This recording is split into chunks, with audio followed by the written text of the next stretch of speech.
자, 잠시 쉬었으니 이제 다시 시작하겠습니다. 이 시간은 계시록 18장입니다. 18장 1절입니다. 이 일 후에 다른 전사가 하늘에서 내려오는 것을 보니 큰 권세를 가졌는데 그의 영광으로 땅이 환하여지더라. 힘센 음성으로 외쳐 가로되 무너졌도다 무너졌도다 큰 성 바벨론이여 귀신의 처소와 각종 더러운 영의 보이는 것과 각종 더럽고 가증한 새의 보이는 곳이 되어도다. 그 음행의 진의 포도주를 인하여 만국이 무너졌으며 또 땅의 왕들이 그로 더불어 음행하였으며 땅의 상고들도 그 사치의 세력을 인하여 치부하였도다 하더라. 아멘. 자, 18장 1절부터 3절까지 번역했습니다. 자, 이 시간은 계시록 18장 첫 시간입니다.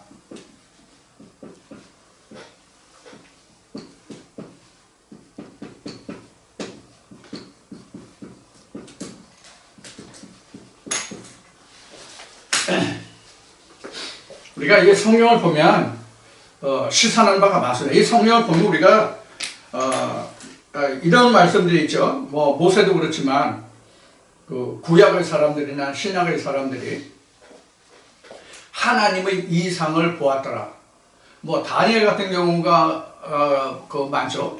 자기는 바벨론 땅에 있었는데 하나님의 성령으로 나를 에루살렘으로 인도해서 에루살렘을 보여줬다든가, 뭐 다니엘서의 그런 말씀을 보면 그런 내용이 나오죠. 그래서 하나님의 계시를 보고 기록할 수 있고요. 지금 요한계시록을 지금 보고 있지만 요한계시록도 사도 요한이 반모섬에 유배되었을 때 요한계시록의 시작이 하나님의 성령이 나를 이끌어, 하나님의 영이 나를 이끌어서 하나님의 이상, 예수 그리스도의 이상을 보게 하시죠. 바로 이러한 것이 우리가 흔히 말하는 하나님의 계시다, 이상이다 하는 거예요. 그러면 하나님의 이상이다, 계시다 이러한 것이 무엇으로 인하여 나타나냐면 그 기본이 말씀이에요. 하나님의 말씀을 바탕으로 해서 그 말씀을 시작으로 해서 그 이상들이 보이는 거예요. 하나님의 말씀이 없으면 아무것도 없어요. 자, 모세가 시내산에서 십계명을 수여받았다 하는 것도 히브리인들은 아브라함 때부터 전해져 오는 메시아 그리스도 사상이 있었단 말이에요. 그들의 심중에는 그 성문 율법이 그들에게 없을지라도 하나님의 말씀이 아브라함 때부터 전해져 온 구전으로 전해져 온 그런 말씀들이 있었단 말이에요. 그래서 그 말씀들을 모세가 시내산에서 일목요연하게 정리한 것이 우리가 십계명이다 이렇게 보시면 돼요. 그래서 오늘날 우리가 모세는 그렇게 시내산에서, 예수님은 변화산이라는 곳에서 우리가 이상을 받았잖아요. 또 엘리야는 갈멜산이라는 곳에서 바알 선지자들과 싸웠잖아요. 지금 우리는 시내산이 어디고 갈멜산이 어디고 변화산이 어디냐 하는 거예요. 다 말씀이에요. 말씀과 내 마음 안에서 그러한 역사가 일어나는 곳이면 시내산도 되고 갈멜산도 되고 변화산도 되고 그런 거예요. 자, 우리가 오늘날은 모든 것이 다 이와 같이 각자 자신이 마음속에서 하나님의 말씀이 어떻게 역사되는가 하는 것이거든요. 자, 그래서 지금 18장이 지금 첫 시간인데, 계시록 18장 이 말씀에 보면은 지금 바벨론을 말하고 있잖아요. 바벨론을 말하고 있는데 이 바벨론이 지금 17장 셋째 시간에서 앞 시간에 말한 것이 뭐였죠? 여자에 관해서, 음녀에 관해서, 미안합니다. 음녀에 관해서, 여자에 관해서 말씀을 드렸잖아요. 이 음녀가 앉은 자리가 바로 뭐냐면, 그 음녀 자체가 뭐냐면 바벨론이에요. 그러면 우리가 성경에서 다니엘서를 보시면 알고 또 이스라엘의 역사를 통해서 아시는 바와 같이 이스라엘 역사를 보면 첫째, 아수르가 있고, 두 번째로 바벨론이 있고, 그 다음에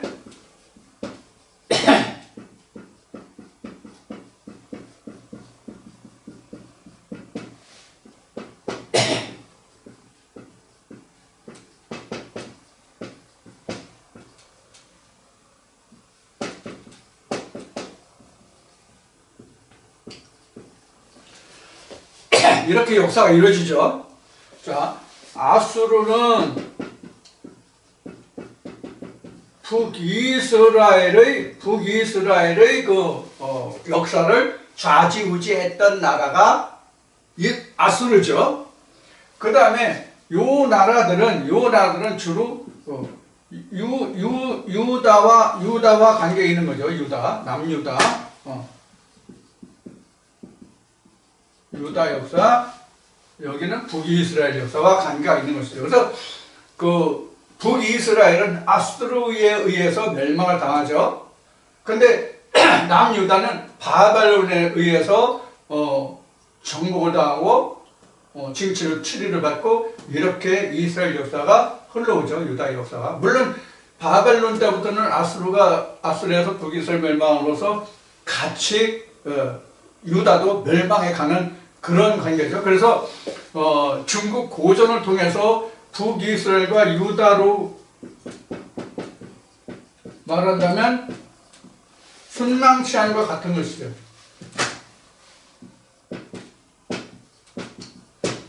순망치안이라는 것은 입술이 망하면, 입술이 없으면 이가 시리다가 바로 순망치안이죠. 입술 순, 망할 망, 이빨 이치, 찰한. 그래서 순망치안인데, 그래서 입술이 없으면 이가 시리다, 이가 춥다 하는 말인데, 당시에 북이스라엘과 남유다의 관계를 보면은 서로가 못 잡아먹어서 으르렁 됐죠. 서로 못 잡아먹어서 으르렁 됐죠. 이 관계를 우리가, 이스라엘 역사는 이렇지만 이 관계를 우리가 현재 우리에게로 보면은 영과 육이 서로 싸우는 거예요. 영과 육이 싸우면 될 것이 아무것도 없죠. 한 가정에서도 부모와 자식이 형제들 간에 다툼이라면 그 집이 흥할 수가 없잖아요. 결국 망하잖아요. 좋은 꼴을 보지 못하잖아요. 마찬가지란 말이에요. 자, 그러면 이 북이스라엘과 남유다는 결국은 한 아버지의 자손이잖아요. 야곱이라는 한 조상의 자손이잖아. 12지파니까. 그래서 우리가 형제를 사랑하라, 이웃을 사랑하라 그러면 이제 남유다와 북이스라엘을 첫 번째로 우리가 예를 들 수 있어요. 가장 먼저 생각나는 것은 형제를 사랑하라, 이웃을 사랑하라는 것은 북이스라엘과 남유다가 같은 형제 자매의 나라이기 때문에 우리가 이웃을 사랑하라, 형제를 사랑하라 이와 같이 우리가 말을 할 수가 있어요. 이게 가장 신학적인 대표적으로 말하는 형제의 사랑이죠. 그런데 실제로는 이것이 현재 오늘날로 말하면 뭐냐면 이것은 오늘날 언제나 오늘날이 되겠죠. 이거는 이제 역사적인 것이고요. 오늘날로 보면 북이스라엘은 뭐냐면 6이고 여기는 영의 관계인데 6이라는 것은 사락스가 아니라 소마예요. 소마, 여기는 페뉴마. 이런 관계를 갖는 거예요. 근데 이 소마는 사실 뭐의 지배를 받아요? 소마하고 가장 관계가 있는 게 뭐예요? 사락스잖아요. 소마가 가장 연관이 깊은 것은 사락스예요. 퓨뉴마가 아니라 사락스라고요. 이것을 쉽게 설명하면 우리가 살아가는 데 있어서 아무리 하나님을 믿는다고 할지라도 우리에게 큰 것으로 나타나는 게 뭐예요? 육신이 어떻게 살아가느냐 하는 거잖아요. 육신이 어떻게 살아가느냐에 따라서 내 믿음이 순탄한 길을 갈 수 있느냐, 힘들게 갈 수 있느냐, 그럭저럭 갈 수 있느냐, 힘들게 갈 수 있느냐 하는 그런 관건이 되잖아요. 육신의 삶에 있어서. 그래서 이 육신의 삶에서 내가 믿음의 길로 가는 그 관건이 되는데, 그것이 자기가 항상 눈에 보이는 것이 사람마다 다 따로 있어요. 사람마다 눈에 보이는 것이 다 다르다고. 마음에서 생각하는 것이 육신으로 나타나잖아요. 마음에서 생각되는 것이 육신으로 나타나는데, 그 사람마다 그 마음에서 중요시 여기는 것이 각자 다르단 말이에요. 어떤 사람은 먹을 것을, 어떤 사람은 외모를, 어떤 사람은 그 다음에 생김새를 이런 그거가 다르잖아요. 그래서 그 사람이 그 마음에 항상 우선시하는 그것이 우리가 믿음에 있어서 그것이 자기를 바로 서게 하느냐, 실족하게 하느냐 하는 것이 결정이 된단 말이에요. 예를 들어서 사람의 외모를 보거나 그 환경을 보거나 배움을 보거나 이런 거로 해가지고 실족하는 사람이라면 어디 가든지 간에 그 사람은 그런 것이 먼저 보여요. 뭐가 먼저 안 보이고? 하나님의 말씀이 보이지 않고 겉에 나타나는 자기가 항상 마음에 생각하는 것으로 먼저 선입견이 나타나게 돼 있다고 해요. 세상적인 속담으로 말하면 자라보고 놀란 토끼가 소똥 보고 놀란다는 말이 있잖아요. 그러면 토끼가 지나갈 때에 자라가 아니고 소똥 보면 뭐부터 생각이 나겠어요? 자라가 생각난다는 얘기죠. 그렇죠? 자라보고 놀란 토끼가 소똥 보고 놀란다는 뜻은 그런 뜻이잖아요. 그런데 우리 속담에 또 이런 말이 있어요. 사람이 2번 실수하면 사람이 아니다. 이런 말이 있잖아요. 그런데 사람은 항상 자기가 실수하는 것으로 실수해요.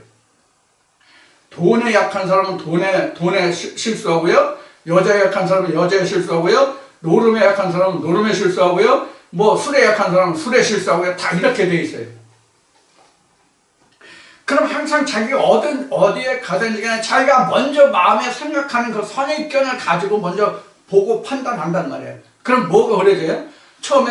처음에는 괜찮았다가 가면 갈수록 그것이 자꾸 자기를 조금씩 잠식해가요. 그래서 어떻게 해요? 자기가 완전히 그거에 자기 생각에서 자기가 잠식해요. 완전히 먹혀버려요. 그럼 우리는 실족하는 거예요. 실족이라는 게 다른 것이 없어요. 그래서 사도 바울도 자기 연약한 부분을 이해하라고 그랬잖아요. 사도 바울도요. 자, 그런 것을 말하는 거예요. 그래서 지금 이스라엘이 지금 이러한 과정을 거쳐서 지금 이스라엘이 가는 거예요. 그러면은 여기까지 와야 뭐가 와요? 이 분열 왕국까지 와야 어떤 시대가 와요? 뜨인 노래 시대가 오죠. 여기까지 와야 뜨인 노래 시대가 오잖아요. 그러면 현재 이 자리에서 여러분들이 저와 이 말씀을 나누기 이전까지의 과정을 생각해 보자고요. 지금 성령이 교회들에 가시는 말씀을 듣기 이전까지, 그러니까 처음 신앙에서부터 지금 오늘 이 자리 이 순간까지 온 이 전 과정을 생각해 보자고요. 그럼 여러분들 이렇게 왔어요. 이렇게 왔어요.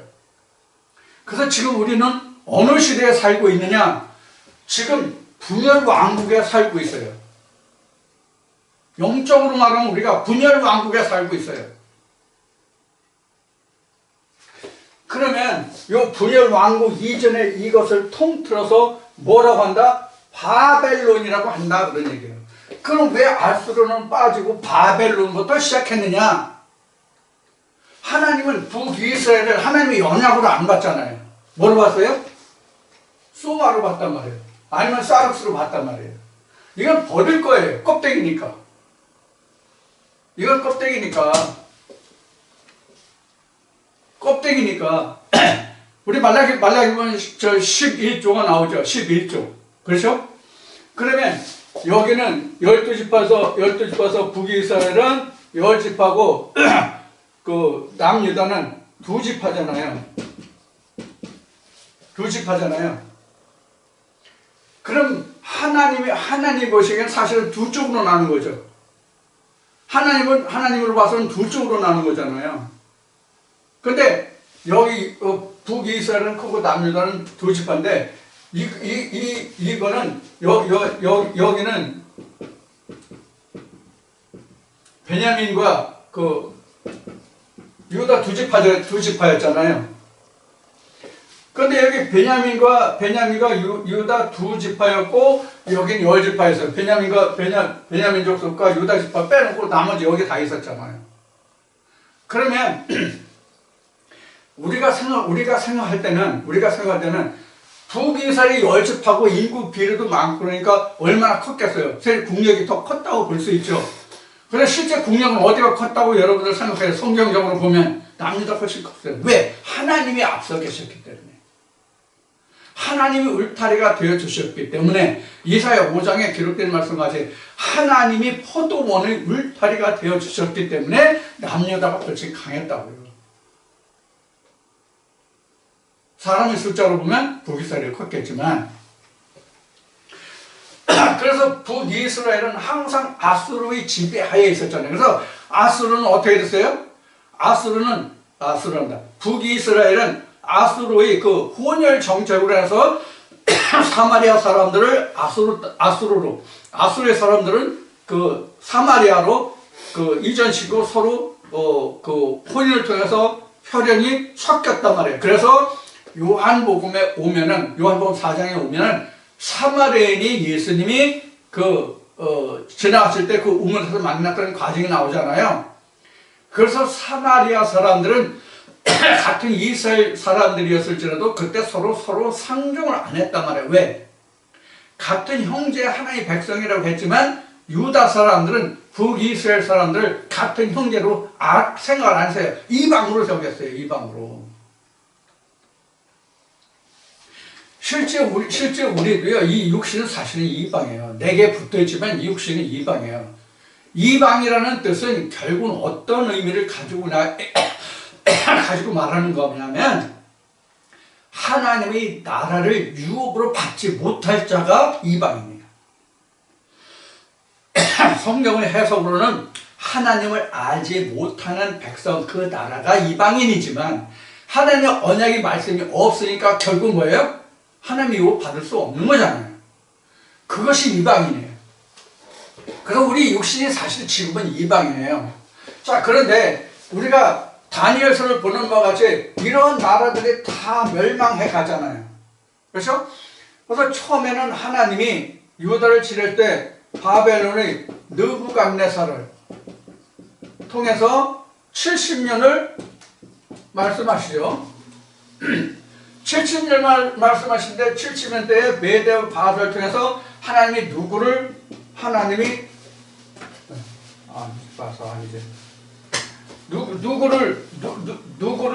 언약하셨냐면 이미 그 이사야서를 통해서 하나님이 누구를 약속하시냐면 고레스를 약속하신다고.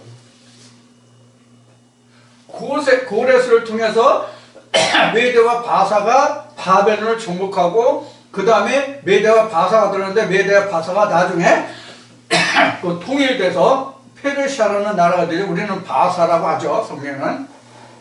자, 이래서 바사 때에 하나님의 선지자 학사들을 학계라든가 이런 이스라엘 선지자들을 예루살렘에 보내가지고 이스라엘 중건하게 하는 그런 역사가 이루어지죠. 그렇게 됨으로써 시대가 이렇게 흘러가면서 이러한 나라들이 다, 그러니까 결국 이 다가 분열 왕국 전에 이 로마까지가 이것이 통틀어서 뭐냐면 지금 방금 전에 얘기했듯이 그냥 바벨론이다 이렇게 보시면 돼요. 바벨론은 뭐예요? 음녀죠. 지금 계시록 17장에서 말하는 음녀란 말이에요. 이 음녀를 다스리는 그 맨 우두머리가 뭐라고 성경을 기록하고 있냐면 바벨론이다 이렇게 기록하는 거예요. 그러니까 많은 나라들과 인분들과 방언들을 가지고 통치하는 그 나라, 거기를 우리는 뭐라고 한다? 바벨론이라고 한다 이거예요. 그러면 현재 그 세상 역사로 보면 이런 나라들이 있었잖아요. 눈에 보이는 나라로는. 그럼 오늘날은 이런 그 바벨론의 역사를 하는 나라가 어디예요? 바벨론의 역사를 하는 나라가 어디예요? 그러니까 세계 패권 국가가 어느 나라예요? 이게 세상의 역사로 이게 패권국이잖아요. 패권 국가잖아요, 다 이게. 패권 국가인데 분열이 돼가지고 이렇게 분열 왕국 시대로 왔잖아요, 성경으로는. 근데 오늘날 지구촌의 역사로 봐서는 패권국이 있느냐 없느냐는 얘기예요. 패권국이 있잖아요. 미국이라는 패권국이 있잖아요. 근데 현재 미국이라는 그 패권국에 도전하는 나라가 어디예요? 중공이잖아요. 그래서 지금 미국과 지금 중공 간에 일어난 역사가 지금 지구촌의 역사가 됐죠. 오늘까지 미국에서 일어나고 있는 일, 지구촌의 일들을 보면 미국의 지금 그 표면 상태로는 그 드러난 현재 상태로는 그 딥스테이트, 섀도우 정부, 그림자 정부와 지금 현재 그 트럼프 정부와의 전쟁으로 드러나 있죠. 이것이 패권국의 싸움이란 말이에요. 그러니까 현재 미국에서 보면은 두 세력 간 진보와 보수의 지금 싸움으로 비춰지는 그런 일들이 벌어지고 있고, 우리나라로 그렇고 지금 세계 나라가 지금 이런 홍수 속에, 이런 홍수가 아니라 이런 그 홍역 속에 들어 있다고 지금 할 수가 있단 말이에요.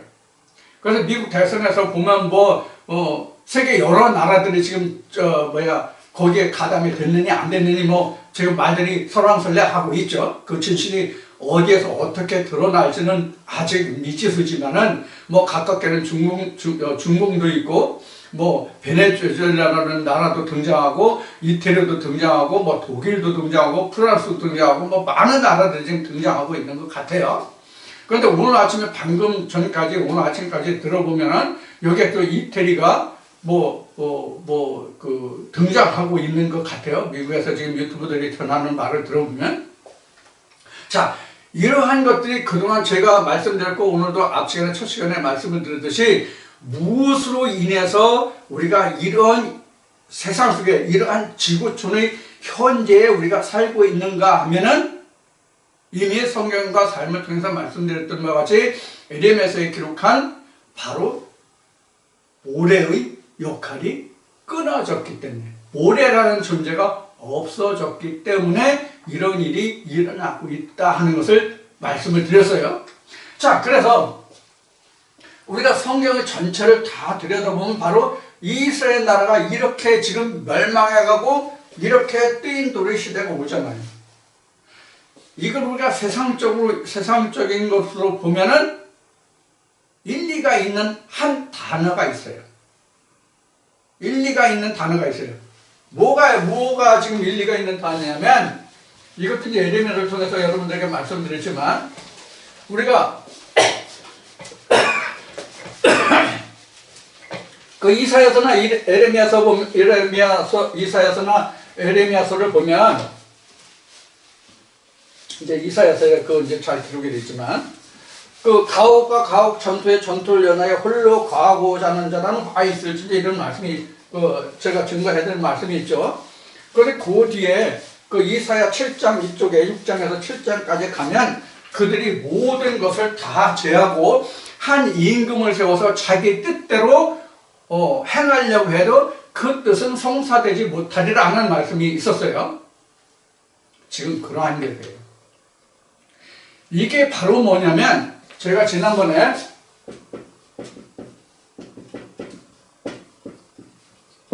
다보스 포럼 얘기했잖아요. 이게 대표적인 그러면 이게 경제 권력이죠. 경제 권력이죠. 그래서 이 사람들이 주장하는 바가 뭐냐면 GA죠. GA. GA가 아니라 이렇게 써야 되네. GR이라고 써야 되겠네.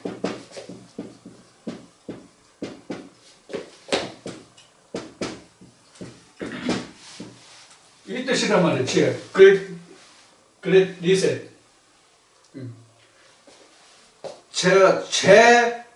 다시 한 번 세계를 세팅한다 그런 뜻이죠.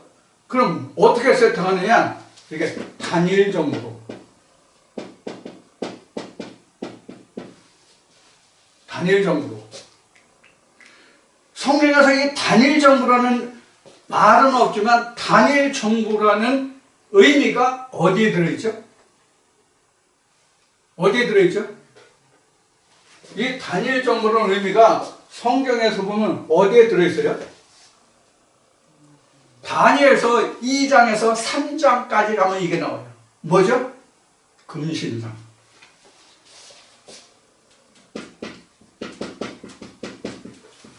이게 금신상의 단일정부예요. 하나는 금신상을 주지 않았잖아요. 하나는 금신상을 주지 않았어요. 어떤 걸로 했어요? 금, 은, 동, 철, 흙 이렇게 줬잖아요, 하나님. 근데 이것마저도 여기서 하나님은 어떻게 하세요? 이것도 부수잖아요, 이것도 다. 부서지, 이렇게 썼을 때 아니야? 부서지잖아요. 요것이 지나야 뭐예요? 뛴돌 시대 앞에 방금 얘기했어요. 뛴돌 시대가 되잖아요. 근데, 바벨론의 느부갓네살은 어떻게 했어요? 이거를 다 어떻게 됐어요? 금으로 만들었잖아요. 폭이 3m, 높이가 60큐빗인가? 얼마니까? 얼마에 60큐빗, 한 20m 정도 되는 거예요. 이렇게 만들었잖아요. 금신상으로. 이게 뭐냐면 오늘날 말하는 단일정부예요. 그럼 이 단일정부를 추구하는 모체가 어디예요?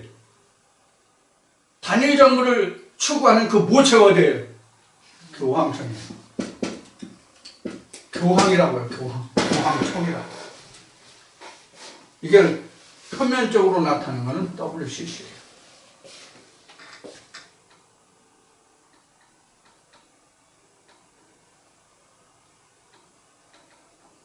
이게 오늘날 눈에 보이는 세상적으로는 눈에 보이는 이것이 바로 뭐냐면 이거예요.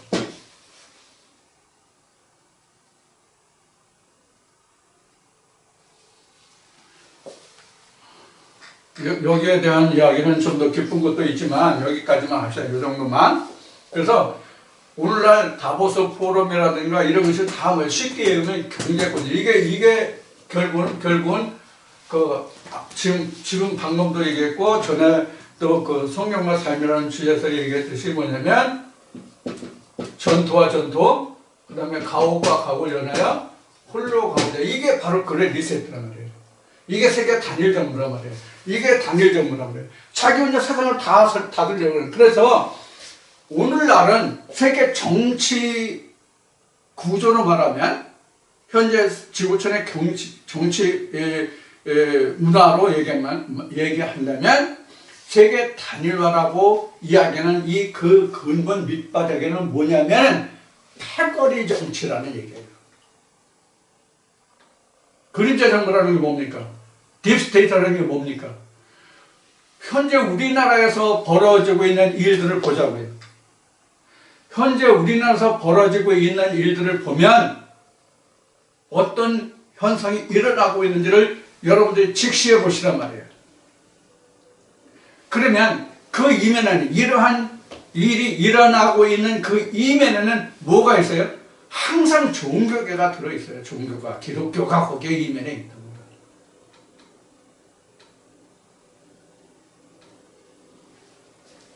그 이상은 여러분들에게 말씀드리지 않아도 여러분들이 잘 알고 계실 테니까 더 이상은 말하지 않겠습니다.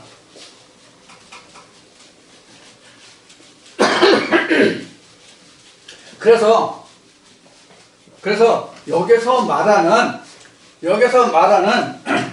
지금 이 바벨론이라고 하는 것은 어떤 정체성이라는 이름으로 정체성이라는 단어를 한번 봅시다. 정체성이라는 한 단어를 보자고요.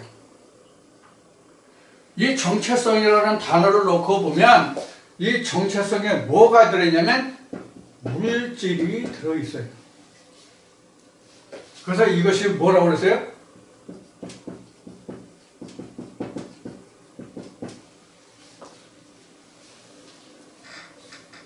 제가 지금 그 패거리라는 얘기를 했잖아요. 패거리 정치다. 이게 정치공학적으로 봐서 이게 진보나 보수나 막론하고 다 패거리 정치를 했어요. 패거리 정치를 했어요. 이 패거리 정치를 했다는 얘기는 뭐냐면 정체성이 없었단 말이에요. 정체성이. 그럼 어떤 정체성을 놓고 어떤 무엇을 두고 정체성이라고 얘기하냐면 사상의 정체성이 없다는 얘기예요. 뭐가? 진보나 보수나. 진보나 보수나 사상에 대한 정체성이 없이 가다 보니까 진보나 보수나 막론하고 자기네들 패거리 정치를 했단 말이에요. 지금도 우리나라에 일어나는 여러 가지 정부와 이 정부 여당과 야당과 그 다음에 국민 사이에 일어나는 현상들을 보자고요. 완전히 지금 분리되어 있죠. 완전히 분리되어 있죠. 하나가 되는 것이 아니라 분리되는 일을 하고 있잖아요. 지금 분리되는 일을 하면 이게 패거리예요. 미국도 분리되는 일을 하고 있잖아요. 분리하는 정치를 하고 있잖아요. 국가와 민족을 위해서라는 게 아니라 자기네들 패거리. 민주당이면 민주당, 국민이면 국민당, 여론이면 여론. 이것이 다 자기네들끼리 패거리들의 보호단체가 정치 집단이잖아요. 미국이나 한국이나 지구촌 막론하고 말이죠. 이게 바로 성경이 말하는 바벨론이에요. 이게 음녀예요. 그 지배하에 많은 물과 방언과 백성들을 그 위에 자기네들 그 백성들을 바탕으로 그 위에 군림하는 자들, 지금 그런 이야기란 말이에요. 이 말이.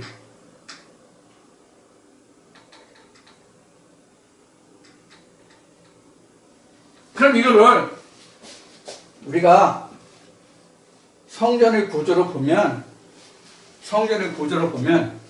음녀가 지금 여기 와 있어요. 음녀가 요 항이 이 자리에 와 있다고요. 이게 결국은 어느 자리예요? 하나님 자리잖아요. 에스겔에서 보면 그 가장 높은 자리 북극의 자리가 나오거든요. 바로 그런 자리에 음녀 여왕이 들어와 있잖아요. 이래서 여기가 세상 끝이다. 이렇게 된 거예요. 지금 여기서 그것을 말하는 거예요. 표면적으로 보면 이런 것을 말하는 거예요. 그러면 이것을 창세기 하나님과 아브라함과의 관계를 놓고 보면 지금 여기가 어디죠? 가나안이죠. 가나안인데 지금 음녀가 여왕이 창궐 하지 않았다. 그런 뜻이 바로 악이 아직 관용치 않았다. 그런 뜻이에요. 그러니까 이 실체를 보지 못하는 거죠. 그러니까 이 실체를 보지 못하는 거예요. 자기 마음속에 무엇이 들어있는지를 알지 못하는 것이 바로 아직 제가 관영치 못했다. 그런 뜻이라고 이미 성경과 삶을 통해서 말씀을 드렸죠. 내 안에 무엇이 들어있는지를 알아야만 그때 비로소 내가 고침을 받을 수 있는 발단이 되는 거예요. 동기부여가 그때 비로소 되는 거예요. 제가 느낀 것으로 말하면 나는 화를 잘 내는 사람이야. 나는 항상 정상적인 삶보다는 그냥 불규칙적인 삶, 운동을 하면서 살아야 되는데 운동을 안 하고 맨날 먹고 누워서 자기만 좋아하는 사람, 이런 것이라면 그것을 자기가 깨달을 때부터 이러면 안 되겠구나 하는 것을 깨달을 때부터 그것을 하나씩 조금씩이라도 고쳐나갈 수 있는 뭐가 생겨요? 실제로 자기가 행동하지는 못해도 그렇게 해야 되겠구나 하는 마음이라도 생기기 시작하잖아요. 거기서부터 내가 변화할 수 있는 동기가 부여되는 거예요. 이때가 성경으로 말하는 뭐다? 악이 관영한 때다, 이런 얘기란 말이에요. 그러니까 자기가 자기 자신을 들여다볼 수 없으면 자기가 변화될 수 없는 거예요. 자, 그래서 지금 바벨론이라고 하는 얘기를 우리가 하나님의 영적인, 하나님의 말씀을 성경적인 것으로 완전히 끌어다가 나를 들여다보면 내 마음에 가득한 세상적인 논리와 지식과 그런 모든 것들이 나에게는 나를 지배하고 있는 음녀 바벨론이 되는 거예요. 요항이 되는 거예요. 이것을 다 멸해야 앞에 그러던 것이 그래야 하나님의 시대가 오잖아요. 여기에 하나님이라는 것을 심을 수 있잖아요. 그래야만. 근데 나는 그걸 찾고 이걸 금으로 나로 다 뒤집어 쌓으면 어떻게 돼? 하나님 나라는 안 오죠.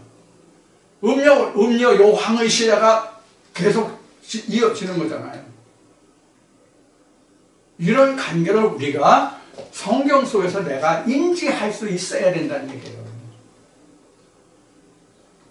그러면 지금 내게는 지금 여기 뭐 아수르에서부터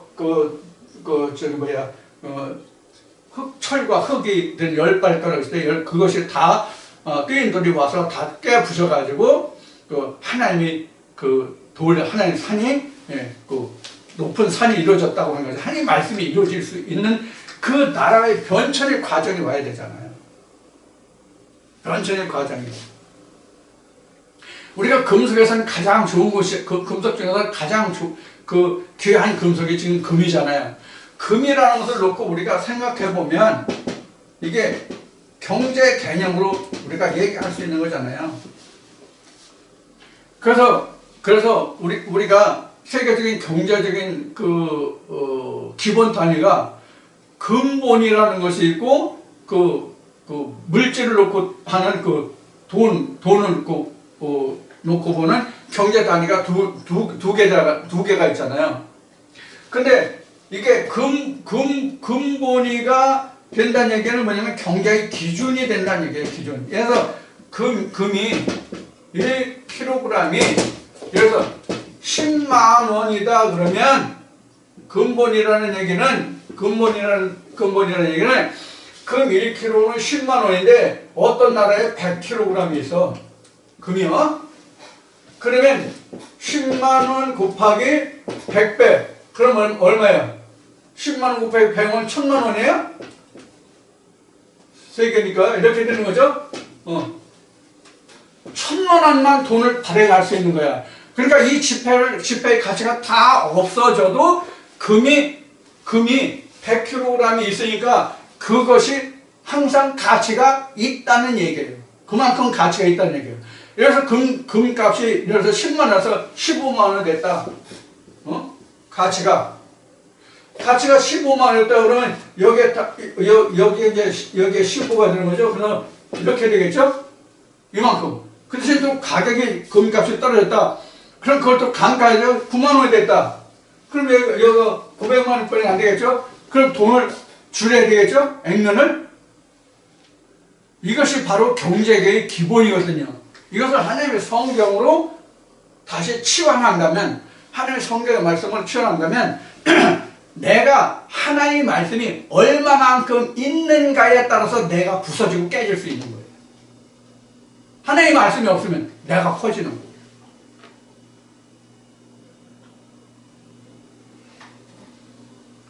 이것이 음녀와 바벨론의 관계예요.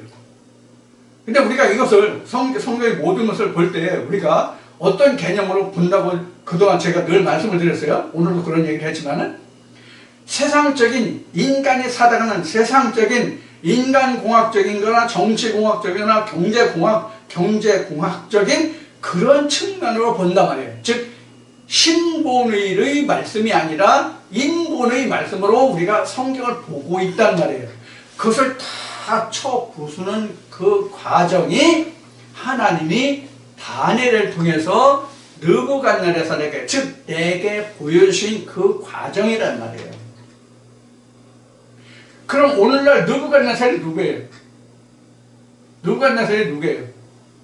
세계 정치공학적으로는 세계 패권 국가의 그 모든 권력을 가지고 있는 그 한 사람, 대통령이라든가 이런 사람들이 느부갓네살이라고 볼 수 있어요. 그럼 느부갓네살을 다스리는 그 근본이 뭐예요? 느부갓네살을 다스리는 그 근본이 뭐가 되어야 된다는 얘기예요? 하나님이 되어야 된다는 얘기예요. 하나님이 되어야 되기 때문에 그것을 다 뭐가 결국은 부숴야? 뜨인 돌. 뜨인 돌. 돌은 성경에서 뭘 설명하고 있어요? 하나님과 예수 그리스도, 하나님 그 근본을 말하는 게 돌이잖아요. 뜨인 돌이라는 것은 말씀에서 나왔다예요. 말씀에서 나왔다의 뜻이 뜨인 돌이에요. 결국은요.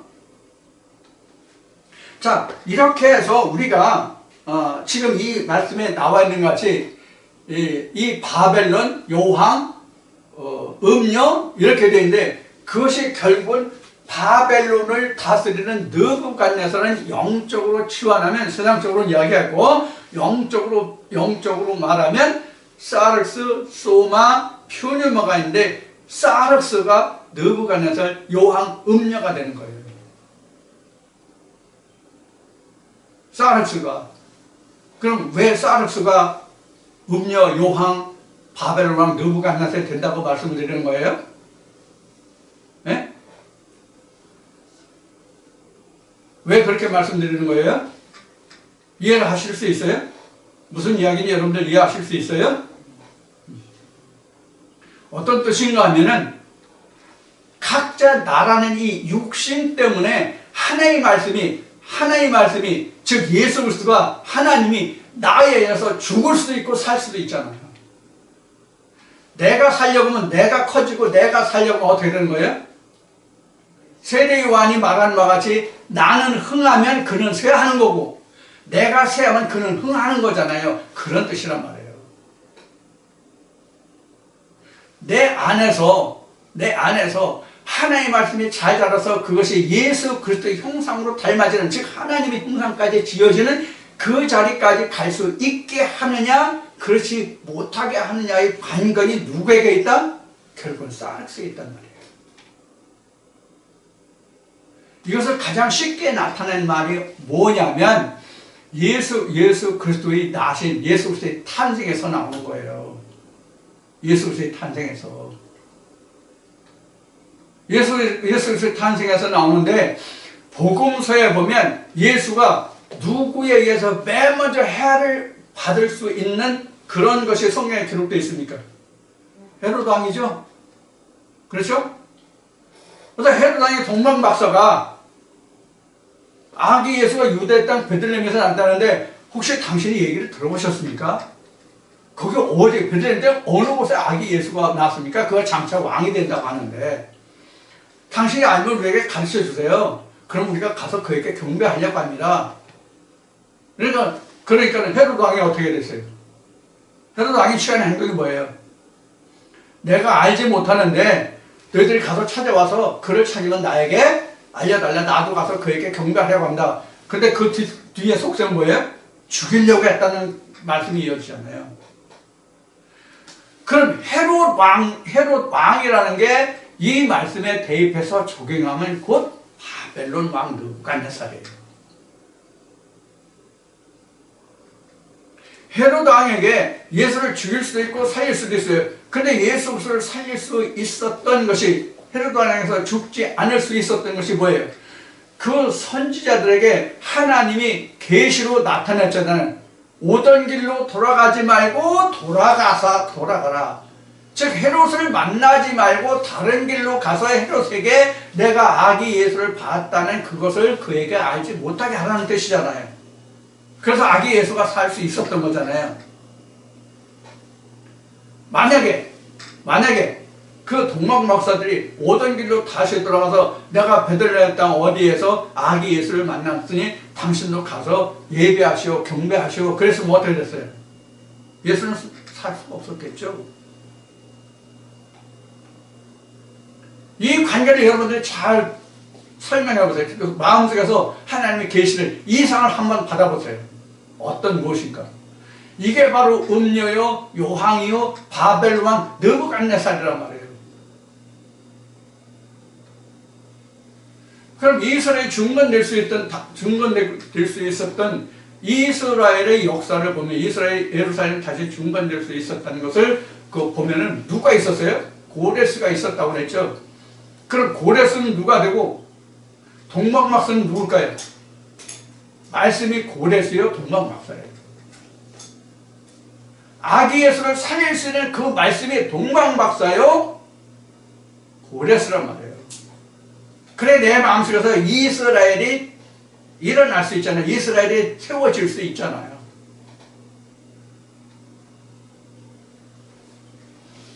자, 지금까지 말씀드린 게 뭐예요? 결국은 우리가 바벨론이다, 음녀다, 요항이다 이런 것이 이제 아직 여왕까지는 안 나왔지만 뒤에 가면 여왕 나오는데 이제 18장 좀 더 오면 여왕 나와요. 이제 다음 주쯤 하겠네요. 이 모든 것이 다 세상적으로 보면 그러한 것들이 있을 수 있지만 여러 가지 예들로 볼 수 있지만 그것을 성경적으로 내 안에서 일어나는 하나님의 성령의 역사를 보면 나와 말씀과의 관계인데 나와 말씀과의 관계는 결국은 내 마음과 말씀과의 관계요. 그것은 곧 내 육신에서 이루어지는 일들이에요. 이런 관계를 둘 다 세상적으로나 역사적으로나 성경적으로 영적으로 내 안에서 일어나는 이 적어도 세 가지 뜻은 내가 깨달아야만 이 말씀이 내게 어떻게 역사되고 세상적으로는 어떻게 일어나는 것을 내가 깨닫고 내가 처해야 할 내가 가야 할 길을 성경을 통해서 내가 알 수 있단 말이에요. 그래서 예수님이 뭐라고 말씀하셨어요? 내가 길이요 진리요 생명이라고 말씀하신 거예요. 그래서 나에게 이 진리 말씀만이 살아갈 생명의 길로 인도해 주잖아요. 오늘 2시간을 통해서 여러분들과 나눈 이 말씀이 지금 오늘 18장 3절까지 말씀을 통해서 말씀드렸는데요. 이제 그러면 오늘 여러분들이 꼭 이해하실 것은 뭐냐면 음녀와 바벨론의 관계 같으냐 틀리냐, 무엇이 음녀요 바벨론이요, 그런 것을 여러분들께 말씀드렸어요. 또 여자가 무엇인 것을 말씀드렸어요. 오늘 이 말씀드린 내용들을 통해서 세상적인 것은 다 차치하고 그것은 틀렸든지 맞았든지 이렇든지 저렇든지 그것은 다 상관없어요. 무엇이 중요하냐? 이 말씀과 나와의 상관관계가 무엇이냐 하는 거예요. 그것을 여러분들이 꼭 명심하시고 그 말씀을 잘 찾아 들으셔서 여러분들이 내 안에서 각자 안에서 일어나는 하나님의 성령의 역사가 반드시 이루어질 수 있도록 여러분들은 각별한 그 노력을 해주시길 바라고 다음 주에 다시 뵙겠습니다. 감사합니다.